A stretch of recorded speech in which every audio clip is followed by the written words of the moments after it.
Everyone now wondering what's Putin's next move and how will the West respond? This high-stakes face-off between Russian and American presidents has a familiar ring. For decades and decades, it was the stuff of nightmares. While we conduct missile drills. Both imagined The planes are fully armed with nuclear weapons. and real. Ordering a naval and air quarantine of Cuba. East versus West. Ich bin ein Berliner. Good versus evil. Spy versus spy. A United States Air Force plane shot down on Russian soil. A Cold War with the hottest possible weapons at the ready. Massive nuclear arsenals to deter through fears of mutually assured destruction. That Cold War came to a crashing end more than 20 years ago.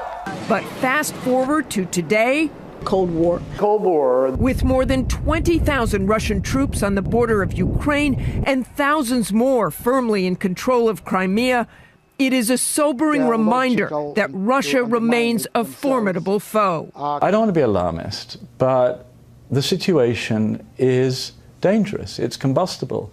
President Putin has done something we've not seen in Europe since 1945, since the end of World War II. The former vice chairman of the Joint Chiefs of Staff, General James Cartwright, has the same concerns. This is very worrisome. I can't equate this to anything else that's occurred over the last 10 or 15 years. This is serious. It is an infraction and an incursion. But this is not the old Cold War. The nuclear threat has faded. This is Chapter 2, the fallout from the shrinking Soviet Union, the expansion of NATO, and the East's tilt toward Europe. This is about his vision for Russia. This is about his reconstructing the history of the Cold War. It's a little bit of trying to reconstruct that, rebuild Russia's place in the world. Putin himself, before the invasion, giving George Stephanopoulos what is now a haunting hint of what was to come.